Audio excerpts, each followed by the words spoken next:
वेतारं कर्मभूभृतां ज्ञातारं विश्वतत्त्वानां वन्दे तद्गुणे लब्धे वन्दे तद्गुणे लब्धे वन्दे तद्गुणे लब्धे। जुड़ो पंच परमेश्वर भगवान की, दिवाली दिवालीनाथ भगवान की, अंतिम शासनपति महावीर स्वामी भगवान की, परम पूज्य गुरुदेव श्री आदि सागर महावीर की विमल सागर सन्मति सागर जी महाराज की, परम पूज्य गुरुदेव श्री सुंदर सागर जी महाराज की, द्वादशांग जिनवाणी माता की, बोले समस्त आचार्य संघ की। गति, जाति, शरीर, आंगोपांग, निर्माण, बंधन, संगात, संस्थान, सैनन, स्पर्श, रस, गंध, वर्ण, अनुपुरी, अगुल लघु, उपगात, परगात, आतप, उद्युत। कितने हो गए? 19 पिंड प्रकृति आपकी 19 तो हो गई। 19 पिंड प्रकृति कल तक आपकी हो गई थी। कल अगुर लघु पढ़ा था। अगुर लघु यानी ना लोहे समान भारी और ना रुई समान हल्का। अगुर लघु के बाद क्या था? उपघात। उपघात यानी स्वयं के ही अंगोपांग स्वयं के लिए ही घातक बन जाते। कौन से नामकरण के उदय की वजह से? उपघात। जैसे सिंह है या बड़ा पेट है या जांघें आदि है, जो मोटापा है, ये स्वयं के जो शरीर के अवयव है स्वयं के लिए घातक बन जाते हैं। कौन से नामकरण के उदय के कारण? उपघात। उसके आगे परघात। पर यानी दूसरे का घात। किसके द्वारा? हमारे शरीर के अवयवों के द्वारा अथवा अंगोपांग के द्वारा किसी और का घात हो जाना, ये हो गया आपका परघात। उसके बाद क्या था? आतप। आतप यानी शरीर में मूल, मतलब जो शरीर है वो मूल में तो ठंडा, परंतु उसमें से जो किरणें निकल रही है वो कैसी होगी? किसमें पाया जाता है? ये सूर्य के विमान में और एकेंद्रीय पृथ्वी कायिक में ही पाया जाता है। इसके अलावा वो कोई भी जीव में नहीं पाया जाता है। जैसे सूर्य का विमान है, उसमें जो विमान है उसमें कौन रह रहा है? सूर्य देव। वो तो पंचेंद्रिय है, देव गति का जीव है। लेकिन जो विमान में जो पृथ्वी है, उस पृथ्वी के अंदर जो जीव रह रहा है वो कौन है? पृथ्वी है। पृथ्वी के अंदर जो जीव रह रहा है वो कौन है? पृथ्वी का एक जीव है। वो कैसा है? एक इंद्रिय है, दो इंद्रिय, तीन इंद्रिय, चतुर्इंद्रिय, पंचेंद्रिय। पंचेंद्रिय, एक इंद्रिय। वो एक इंद्रिय पृथ्वी काय को आतप नाम कर्म का उदय है, जिसकी वजह से वो सूर्य का विमान कैसा है? मूल में ठंडा और किरणें कैसी है? गर्म। इसलिए सूर्य जब अपने नजदीक आता है तो कौन से दिन आते हैं? गर्मी के दिन या ठंडी के दिन? ठंडी के दिन, गर्मी के दिन नहीं। किरणें का प्रभाव कम हो जाता है, क्योंकि जब वो विमान आपके नजदीक आता है तो उस विमान की ठंडी उस किरणों पे भारी पड़ जाती है। और जब सूर्य का विमान दूर जाता है तो किरणें अपना प्रभाव दिखाती है, वो शरीर अपने से दूर चला जाता है, इसलिए ठंडा कम हो जाता है और गर्मी बढ़ जाती है। कब होता है? भरत चक्रवर्ती ने कब दर्शन किए थे? कब होता है? 14 जनवरी को। कब होता है? कल बताया था मैंने। पौष का महीना खत्म होता है और माघ का महीना प्रारंभ होता है। उस दिन मकर संक्रांति होती है। सब में इस दिन भरत चक्रवर्ती ने क्या किया था? सूर्य को नमस्कार किया था। सूर्य देव को नमस्कार किया था। सूर्य विमान में जो सूर्य देव है, उनके भवन में जो अकृत्रिम चैतन्य जिसमें पदप्रभु भगवान है, कौन है? अरियन भगवान है। उनके दर्शन किए थे मकर संक्रांति के दिन, क्योंकि उसी दिन सबसे नजदीक सूर्य होता है। उसके बाद वापस वो बाहर की तरफ गमन करना प्रारंभ करता है और 6 महीने तक वो बाहर की तरफ गमन करता है। पुनः श्रावण का महीना, आषाढ़ का महीना खत्म होता है और श्रावण का महीना प्रारंभ होता है। उस दिन सबसे बाहर वाली गली में होता है। वापस लौट के 6 महीने के लिए वो अंदर में गमन करना प्रारंभ करता है। तभी वो कहाँ पे आ रहा है? बाहर जा रहा है कि अंदर आ रहा है? मतलब अपने नजदीक आ रहा है। और मकर संक्रांति के बाद वापस बाहर की तरफ चला जाएगा। समझ में आ गया? ये हो गया आपका आतप नामकरण। अब उसके बाद क्या है? उद्योत नामकरण की क्या विशेषता है? मूल में भी ठंडा और किरणें भी किसके पास होता है? चंद्र विमान में जो चंद्र विमान है वो मूल में भी ठंडा है और किरणें भी ठंडी है। ये नामकरण का उदय किनको है? सूर्य विमान में किनको है? देवों को। देखो सूर्य विमान में रहने वाले कौन कौन है? देव रहते हैं और उनका परिवार रहता है। तो ये नामकरण का उदय, उद्योत नामकरण का उदय किनको है? 1 से 5 इंद्रिय सबको। सूर्य विमान में, चंद्र विमान में ये उद्योत नामकरण का उदय किनको है? कौन रहते हैं उस चंद्र विमान में?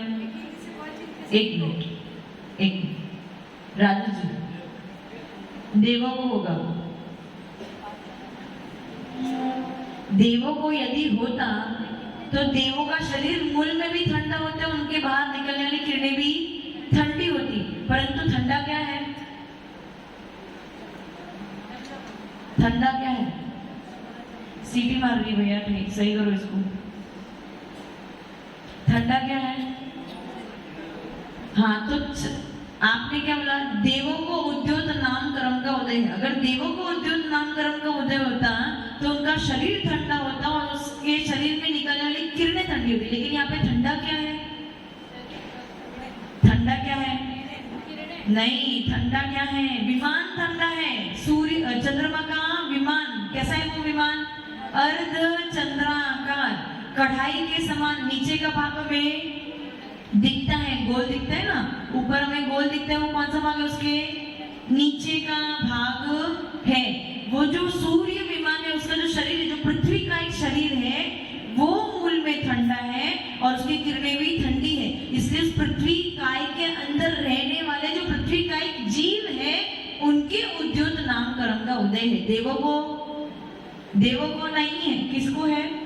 उस पृथ्वी में रहने वाले एक इंद्रिय जीव जो है उनको इसका उदय। अभी जैसे कल जुगनू बताया था मैंने, पंचेंद्रिय में जुगनू को उद्योत नामकरण का उदय है। तो जुगनू का शरीर कैसा होगा? मूल में भी ठंडा, उसकी किरणें भी ठंडी, इसलिए वो कैसा होता है? वो चमकता है ना, रात को चमकता है। और एक इंद्रिय से लेकर पंचेंद्रिय में ये पाया जाता है। समझ में आ गया? उद्योत हो गया। इसके आगे क्या है? उच्छ्वास का मतलब श्वासोच्छ्वास। लेकिन अपने पास श्वासोच्छ्वास 2 प्रकार की होती है। एक तो जो आन-पान होता है, यानी ग्रहण करना छोड़ना, और एक होती है नाड़ी वाली। ये बंद कर दो तो भी काम चलेगा ना। किसके द्वारा? अगर थोड़े दिन के लिए तो नहीं, थोड़े टाइम के लिए ये नाक बंद कर लो, श्वासोच्छ्वास बंद कर लो तो नाड़ी फिर भी चलेगी। जो मैक्सिमम शास्त्र में बताया जाता है कि 3773 श्वासोच्छ्वास जीव एक अंतर्मुहूर्त में लेता है। कितने अंतर्मुहूर्त में? एक अंतर्मुहूर्त में 3773 श्वासोच्छ्वास लेता है। वो कौन सा श्वासोच्छ्वास हो जाएगा? अगर 3773 बोलते तो 1 मिनट में ऑलमोस्ट 78 श्वासोच्छ्वास होती, तो वो कौन सी हो सकती है बताओ? ये वाली 1 मिनट में 78 ले लोगे? कैसे लेना पड़ेगा फिर हमको श्वासोच्छ्वास? ऐसे जैसे रामदेव बाबा लेते ना वैसे। इतनी तो आप केवल 1 मिनट में 15, 20 अथवा 25 से ज्यादा नहीं ले सकते। तो कौन सी श्वासोच्छ्वास है वो? ये वाली, नाड़ी वाली। 78 श्वासोच्छ्वास जीव 1 मिनट में, जो बिल्कुल निरोगी मतलब जो स्वस्थ है ऐसे जीव की बात चल रही है। वो कितने श्वास, नाड़ी कितनी चलती है उसकी 1 मिनट में? 78। और अंतर्मुहूर्त में 3773 श्वासोच्छ्वास होते हैं। ये जो श्वासोच्छ्वास है ना, दोनों प्रकार का है। तो शास्त्र में केवल लिखा है कि उच्छ्वास नामकरण की वजह से जीव श्वासोच्छ्वास लेता है, परंतु ये विशेष विवरण नहीं आया कि नाड़ी वाला लेंगे या ये वाला लेंगे। तो आप केवल समझ लो कि उच्छ्वास नामकरण के उदय की वजह से जीव श्वासोश्वास लेता है, ये वाला भी गिन सकते हैं अथवा ये वाला भी गिन सकते हैं। ठीक है, समझ में आया कि नहीं समझ में आया? उच्छ्वास नामकरण के उदय की वजह से क्या होगा? श्वासोश्वास चलेगी, बस यही है उसका कार्य और कुछ नहीं है। वो नाड़ी वाला भी और ये वाला भी। श्वासोश्वास नाम उच्छ्वास नामकरण के उदय का कार्य क्या है? श्वासोश्वास लेना, बिल्कुल सामान्य, और उसमें ज्यादा कुछ डीप में जाने की जरूरत नहीं है। ठीक है, उच्छ्वास हो गया। उसके बाद आगे क्या है? विहायो गति। विहायो गति का अर्थ होता है आकाश में गमन करना। आकाश में गमन करना यानी उड़ना। अमित जी, आकाश में गमन करना। आकाश में कौन गमन करता है? बादल, तिरंज, पंछी, देव और विद्याधर, चार निर्धारी मुनिराज। और आप लोग कहाँ गमन करते हो? पृथ्वी पर। पृथ्वी कहाँ है? पृथ्वी कहाँ है? आकाश में। आप भी आकाश में गमन करते हुए, तीरज भी आकाश में, सब लोग आकाश में ही गमन कर रहे हैं। कोई बाहर कोई गमन, आकाश के बिना तो कुछ है ही नहीं। सब जगह आकाश है, पृथ्वी भी आकाश है, टेबल भी आकाश है, माइक भी आकाश में ही बैठा है, ये मोबाइल भी आकाश में ही है, सब कुछ आकाश में ही है, हम भी आकाश में ही बैठे हैं। पृथ्वी तो केवल हमारा आधार है, उस पृथ्वी को भी आधार देने वाला कौन है? आकाश। आकाश द्रव्य सर्वों में व्याप्त है, ऐसा कोई भी स्थान नहीं है जहाँ पे आकाश द्रव्य नहीं है। समझ में आया? तो आकाश में जो गमन कराता है उसे विहायो गति नामकरण कहते हैं। और ये दो प्रकार की होती है। कितने प्रकार की? एक तो प्रशस्त और दूसरी अप्रशस्त। प्रशस्त यानी अच्छी चाल, गमन करना यानी चाल, अच्छी चाल। जो प्रशस्त है, जो शुभ है, उसको प्रशस्त विहायो गति कहते हैं। और अप्रशस्त यानी जो चाल अच्छी नहीं है। जैसे अपन गधे के लिए बोलते ना, गधा है, तो मतलब उसकी चाल अच्छी नहीं है। शास्त्र में दो उदाहरण दिए थे, ऊंट का और गधे का। अब और भी होंगे जीव, लेकिन अभी हम ऐसी मोहर नहीं लगा सकते कि हाँ इनकी प्रशस्ति चाल है अथवा अप्रशस्ति चाल है, परंतु एक अनुमान लगा सकते हैं। जैसे कोई पुरुष द्रव्य से पुरुष है, लेकिन चल कैसे रहा है? स्त्रियों की तरह लटक मटक के चलता है, तो उसको क्या बोलेंगे? उसकी अप्रशस्त चाल है। उसको कैसे चलना चाहिए? पुरुषों की तरह चलना चाहिए। समझ में आ रहा है मैं क्या कह रही हूँ? तो अपन इसमें मोहर नहीं लगा रहे, परंतु एक अनुमान लगा रहे हैं कि प्रशस्त और अप्रशस्त में क्या भेद। देवों की चाल जो होती है उसे प्रशस्ति मानते। देव हमेशा, कैसे भी देव हो, कोई निकृष्ट जाति का देव भी होगा तो भी उनकी चाल कैसी होगी? उनके प्रशस्त विहायो गति ही होगी। और नारकी जो होते हैं उनके अप्रशस्त विहायो गति ही होती है। तीनों और मनुष्य में दोनों प्रकार की चाल पाई जाती है, प्रशस्त भी पाई जाती है और अप्रशस्त भी। जैसे बैल है, गाय है अथवा हाथी है, उनको उनकी चाल को प्रशस्त कहते हैं। धीरे धीरे मंद गति में शांति से चलते हैं, तो इनको प्रशस्त विहायो गति कहते हैं। वैसे ही मनुष्य में भी प्रशस्त और अप्रशस्त दोनों प्रकार के विहायो गति नामकरण पाए जाते हैं। समझ में आ गया? विहायो गति का काम क्या है? आकाश में गमन करना। प्रशस्त विहायो गति यानी अच्छी चाल से गमन करना, अप्रशस्त विहायो गति यानी बुरी चाल से अथवा खराब चाल से। समझ में आ गया? समझ में आ गया ना? अब जितने भी नामकरण हैं, कुछ बड़े बड़े नहीं, बहुत छोटे छोटे हैं और एकदम सिंपल अर्थ वाले। विहायो गति हो गई, उसके आगे क्या है? प्रत्येक शरीर। क्या बात है, देखो सब याद है। राजू जी, आप टीचर थे और वो स्टूडेंट है। स्टूडेंट आगे और टीचर पीछे। हाँ,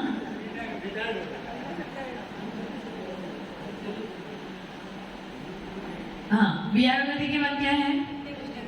प्रत्येक शरीर। प्रत्येक शरीर के बारे में मैंने आपको पहले भी बताया था। ये प्रत्येक शरीर क्या होता है? प्रत्येक शरीर यानी एक शरीर का स्वामी एक ही जीव, उसे प्रत्येक शरीर जीव कहते हैं। तो इस प्रत्येक शरीर नामकरण के उदय के कारण क्या होता है? जिस जीव के प्रत्येक शरीर नामकरण का उदय होता है, उसके शरीर का स्वामी एक ही जीव होता है। आपके प्रत्येक शरीर नामकरण का उदय है? आपके स्वामी कितने हैं? एक ही है। लता जी, आपके स्वामी आप और वो नहीं है, आपके स्वामी नहीं है। आपके शरीर के स्वामी तो आप एक अकेले ही जीव है। जिस दिन आपका जन्म हुआ था उस दिन से आपके पास शरीर है। जिस दिन मरण हो जाएगा उस दिन शरीर छूट जाएगा। आप अकेले ही जन्मे थे और अकेले ही मरण को प्राप्त करोगे। तो आपके शरीर का स्वामी एक ही है। ऐसा क्यों है? इस प्रत्येक शरीर नाम कर्म के उदय के कारण।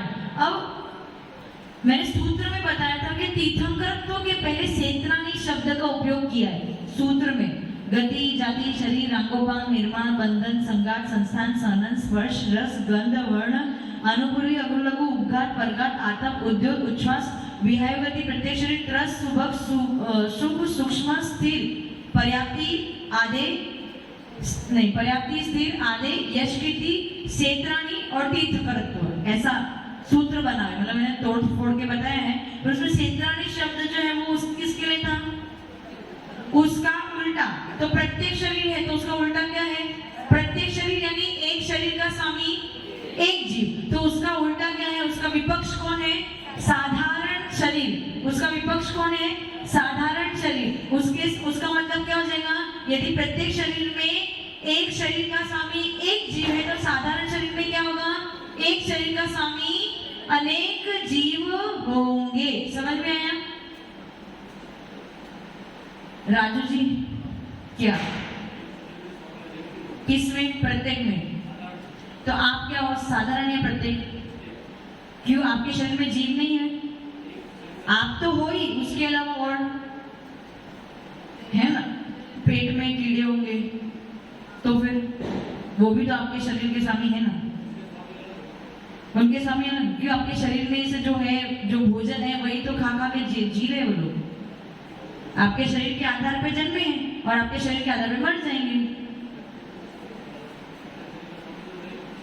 आपके शरीर का स्वामी तो आप ही हो, क्योंकि ये शरीर कब धारण किया था? जब आपके जीव ने जन्म लिया था तब ये शरीर धारण किया था। और जब आपका जीव मर जाएगा तब ये शरीर आपसे छूट जाएगा। अंतरंग में भले कितने भी त्रस्त जीव हमारे पूरे शरीर में बैठे हो, लेकिन उनके जन्म से उनके मरण से हमारे शरीर को फर्क, परंतु हमारे जन्म और हमारे मरण से हमें शरीर की प्राप्ति और शरीर की विच्युति हो जाएगी। इसलिए हमारा स्वामी तो एक ही जीव है। समझ में आया?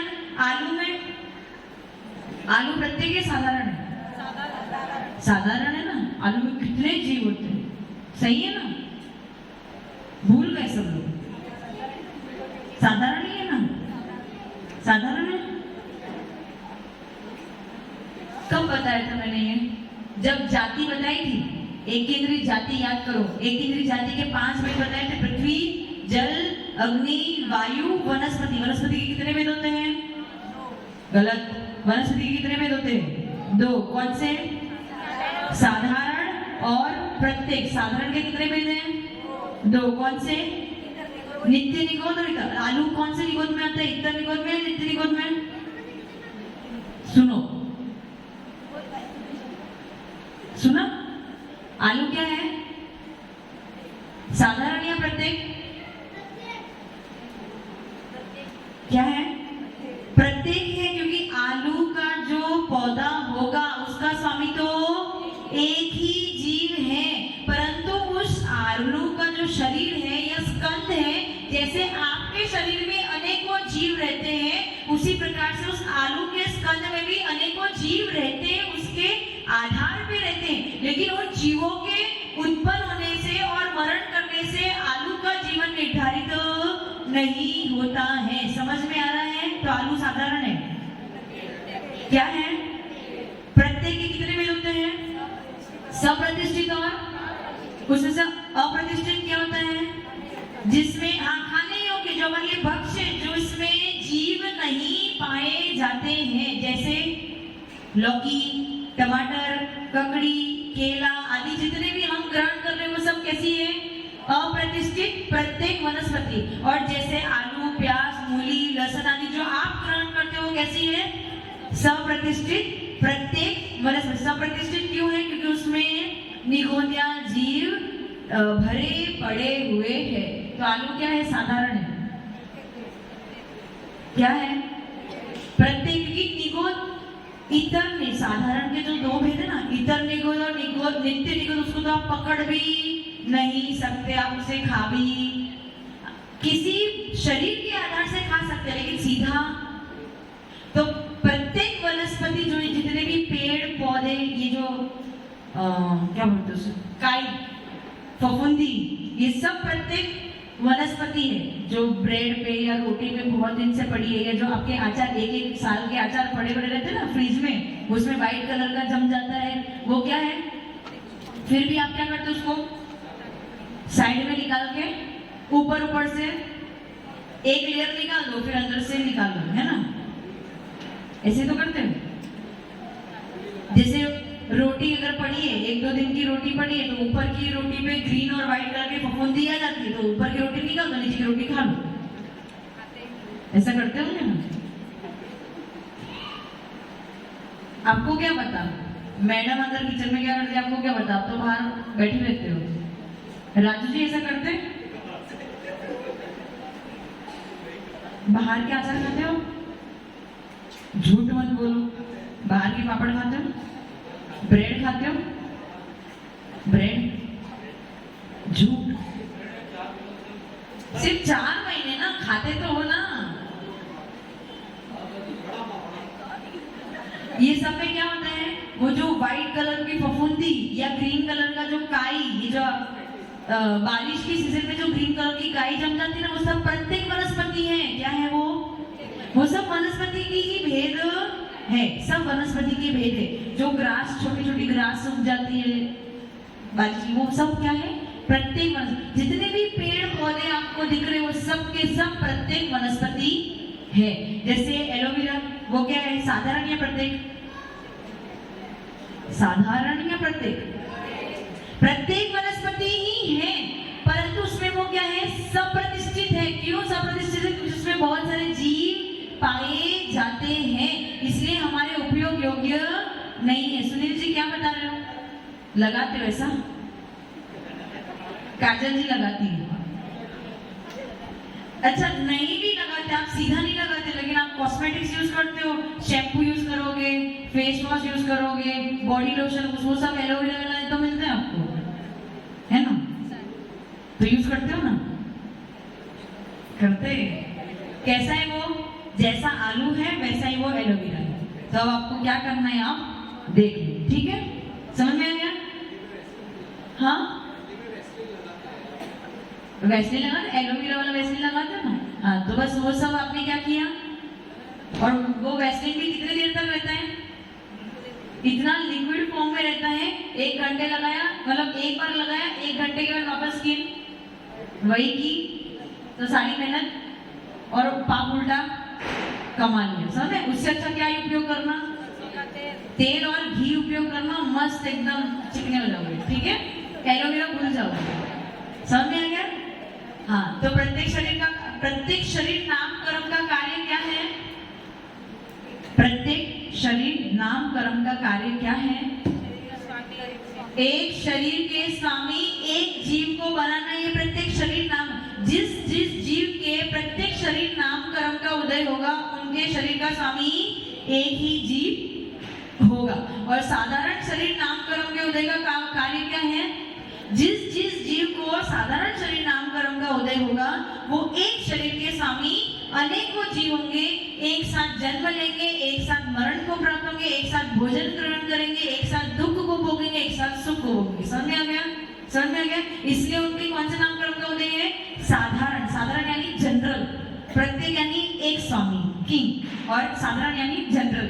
जनरल ट्रेन की डिब्बे में, जनरल डिब्बे में जब कैसे चढ़ते सब, और वीआईपी व्यवस्था यानी प्रत्येक वीआईपी, एक शरीर का स्वामी एक, और साधारण यानी वीआईपी व्यवस्था नहीं, जनरल व्यवस्था, सब ठूसो।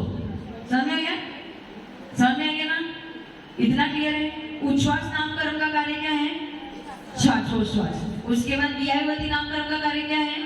आकाश में गमन करना। उसके कितने भेद हैं? 2, प्रशस्त और प्रशस्त वियायुगति मतलब अच्छी चाल, प्रशस्त चाल, और अप्रशस्त वियायुगति यानी अप्रशस्त अथवा बुरी चाल। जैसे गधा, या फिर नारकी की चाल अप्रशस्ति होती है, और प्रशस्त यानी देवों की चाल प्रशस्ति होती है, हाथी अथवा बैल गाय की चाल प्रशस्ति होती है। समझ में आ गया?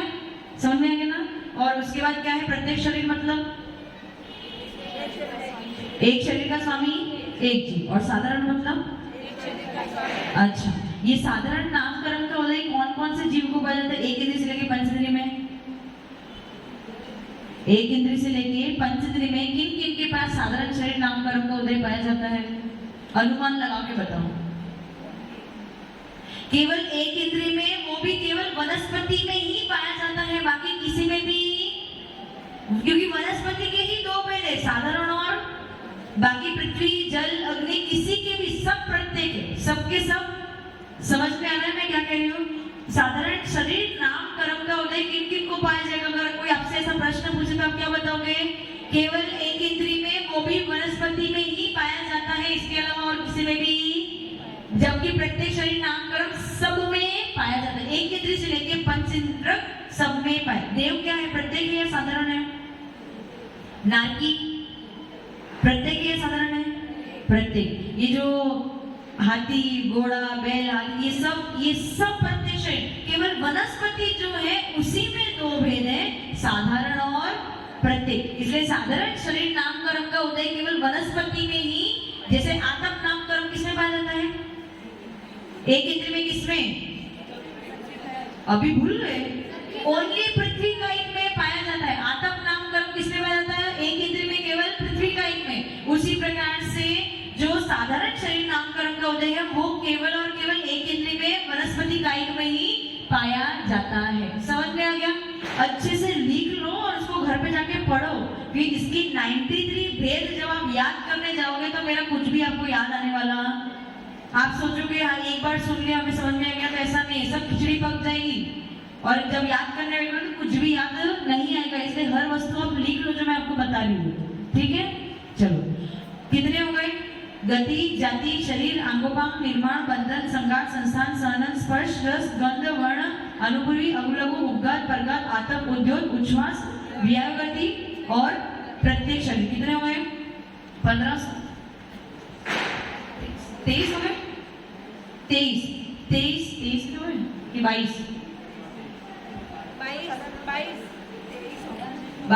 22 पिंड प्रकृति आपकी हो चुकी है, और आगे अपन कल नहीं 22 नहीं 23 साधारण शरीर भी गिनना है, इसलिए 23 पिंड प्रकृति आपकी हो चुकी है, आगे कल देखेंगे। ओम नमः सिद्धेभ्यो। अब ज्यादा है ना, हेवी कुछ भी नहीं है, बहुत सिंपल है, छोटे छोटे कर्म हैं जो कैसे काम करते हैं वो आपको बताना, बाकी डीप में कुछ भी नहीं जाना, ठीक है? एक बार सरस्वती माता के चरणों में वंदन करेंगे, नमन करेंगे। ओम ह्रीं वाह